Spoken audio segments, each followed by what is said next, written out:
अस्सलाम वालेकुम friends, welcome back to my channel.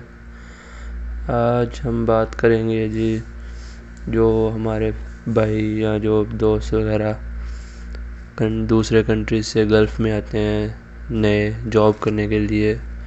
New बंदे जो आते पाकिस्तान से, इंडिया से, बांग्लादेश से, जो थोड़े पढ़े लिखे हैं, जैसे जिनकी थोड़ी बहुत स्टडी है, जिन्होंने की हुई है, जिनको पढ़ना लिखना और कुछ चीज़ों का पता है, उनके लिए कि वो कौन कौन सी जॉब आसानी से कर सकते हैं इधर आके, जो उनके लिए इजी स्टार्टिंग के लिए इजी अपॉर्चुनिटी होंगी।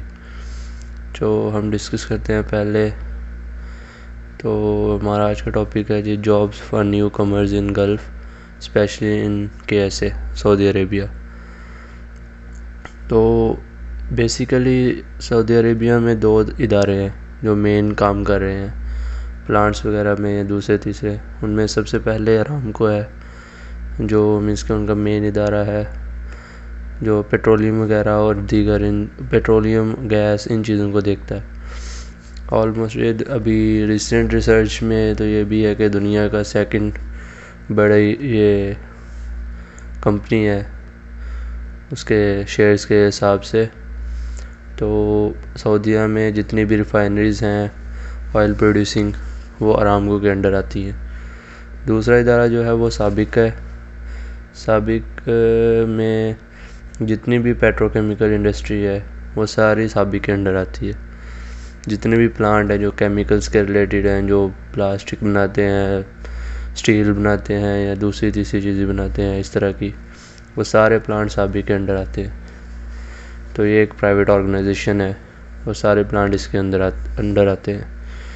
ठीक है, तो आगे हम देखते हैं जॉब्स कौन कौन सी है न्यू कमर्स के लिए। तो सबसे पहले है फायर वॉच, इसको सेफ्टी वॉच भी कहा जाता है। और इधर मोस्टली जो थोड़े पढ़े लिखे होते हैं उनके लिए स्टार्टिंग में ये जॉब अच्छी होती है, क्योंकि इसमें ज़्यादा काम भी नहीं है और आसानी से आप 1-2 टेस्ट पास करके तो जॉब कर सकते हैं। आसान सा टेस्ट होता है, 10-12 MCQ का होता है, तो आसानी से जॉब हो जाती है बंदे की, अगर बंदे को थोड़ा नॉलेज हो ट्रेनिंग का। बाकी दूसरा स्टैंड बाय मैन होता है, ये भी प्लांट में यूज़ काम होता है। इसका भी बहुत सारी कन्फाइंड स्पेसेस होती हैं प्लांट के अंदर, तो उनके बाहर स्टैंड बाय मैन को रखा जाता है, जो अंदर काम करने वालों का ख्याल रखता है। किसी भी इमरजेंसी की सूरत में उसको बाहर निकालना, उनको अलर्ट करना, और पीछे जो सेफ्टी वाले हैं उन सबको अलर्ट करना, इसका काम होता है। तीसरे नंबर पे इन दोनों से ऊपर वर्क परमिट रिसीवर होता है, जो एक पूरे काम वाली साइट को हैंडल कर रहा होता है। उसके परमिट से काम करने की इजाज़त, कोई भी काम शुरू करने से पहले हमें इसका वर्क परमिट चाहिए कि हमें ऑथराइज़ किया गया है कि हम वो काम कर सकते हैं। अगर हमारे पास ऑथराइजेशन नहीं होगी तो इधर हम काम नहीं कर सकते किसी भी किस्म का। तो हमें काम करने के लिए ऑथराइजेशन चाहिए, उस ऑथराइजेशन को वर्क परमिट कहते हैं हम। और जो बंदा उसको रिसीव करता है उसको रिसीवर कहते हैं, और जो इशू करता है वो वर्क परमिट इशूर होता है। वो ज़्यादातर प्लांट का अपना बंदा होता है, कोई सऊदी होगा, कोई दूसरा होगा, लेकिन वो प्लांट का अपना बंदा होगा। जो रिसीव करने वाला है वो नॉर्मल हम भी हो सकते हैं, कोई भी हो सकता है, वो सऊदी भी होते हैं कई बार। तो उसके बाद सेफ्टी ऑफिसर आ जाता है, जिसका मेरे सेफ्टी की जितनी चीज़ें हैं वो सारी उसने कंट्रोल करनी होती है। इसके बगैर काम कोई भी जॉब हमने अगर कोई हम काम कर रहे हैं कन्फाइंड स्पेस का, तो उसमें stand by man, permit receiver, safety officer तीनों का होना लाजमी है। कोई हॉट वर्क कर रहे हैं, जैसे कोई वेल्डिंग का काम है, ग्राइंडिंग का काम है, जिधर मीन्स के स्पार्क हो रहा है, इग्निशन हो रही है, आग लगने के चांसेस हैं, तो उधर fire watch, permit receiver, safety officer तीनों की ज़रूरत होती है। और अगर कोई हॉट वर्क कन्फाइंड स्पेस के अंदर हो रहा है तो उधर हमें फिर 4 बंदों की ज़रूरत होगी। चलें अब इंट्रोडक्शन में आ जाए तो फायर वॉच और सेफ्टी वॉच।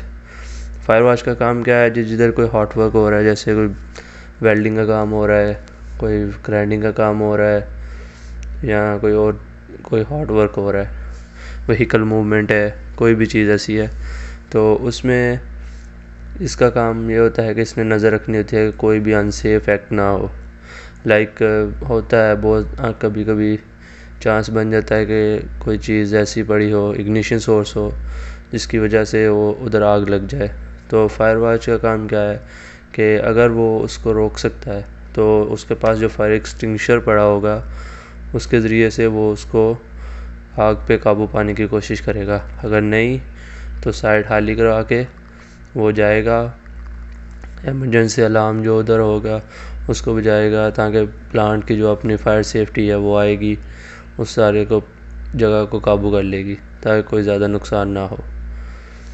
दूसरे नंबर पे जो है वो आता है स्टैंड बाय मैन और हॉल वॉचर।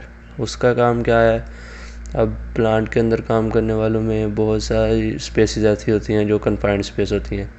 कन्फाइंड स्पेस क्या है, जिसके अंदर बंदा, जिसकी मीन्स के लिमिटेड एक्सेस होती है, मीन्स के थोड़ा सा रास्ता होगा जिसके ज़रिए से हमने उसके अंदर जाना है और थोड़ा सा रास्ता होगा जिसके ज़रिए से हमने बाहर आना है। उसके अंदर लाइट का इशू होगा, गैसेस हो सकती हैं, कुछ भी हो सकता है। तो उसके अंदर जो काम कर रहे होंगे बंदे, उन पे नज़र रखने के लिए एक स्टैंड बाय मैन बाहर रखा होता है जो अंदर उन बंदों पे ध्यान रखा होता है। अगर किसी भी तरह की कोई इमरजेंसी होती है तो वो स्टैंड बाय मैन उनको अलर्ट करता है कि और उन सबको बाहर निकालता है और इमरजेंसी सुपरवाइज़र या जो भी उधर बंदा हो उसको बताता है। फिर वो सेफ्टी वाली टीम आती है, वो सारी चीज़ का मुआयना करती है। उसके बाद अगर वो क्लियर हो तो फिर दोबारा काम शुरू किया जाता है। तीसरे नंबर पे आ जाता है हमारा, ये आप देख सकते हैं ये पिक्चर में ना जो आपको शो हो रही है, इसमें ये बंदा बाहर है वाइट हेलमेट वाला, एक बंदा अंदर जा रहा है। वो अंदर जो काम करने वाला है उस पर नज़र रखेगा ये वाइट वाला। अगर अंदर कोई इमरजेंसी होती है, बाहर होती है, गैस रिलीज़ होती है, किसी भी तरह की होती है, तो ये उसको फ़ौरन बाहर बुला लेगा। तो ये एक स्टैंड बाय मैन के तौर पे काम कर रहा है। तीसरे नंबर पे आ गया permit receiver, work permit receiver. तो किसी भी काम को शुरू करने के लिए, मतलब हमने कोई नट भी खोलना है, कोई बोल्ट खोलना है, तो उसके लिए हमें जो उधर ऑथराइज्ड पर्सन है उसकी इजाज़त की ज़रूरत होती है। उसकी इजाज़त के बगैर हम कोई काम नहीं कर सकते।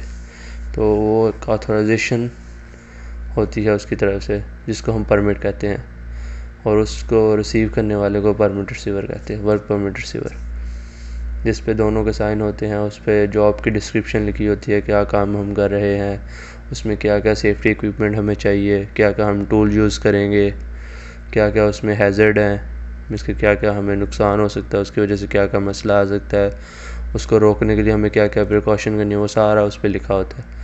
और उस पर रिसीवर और इश्यूअर दोनों का साइन होता है। उसके बगैर हम साइट पे कोई काम नहीं कर सकते, प्लांट में या वैसे कोई काम नहीं हम कर सकते।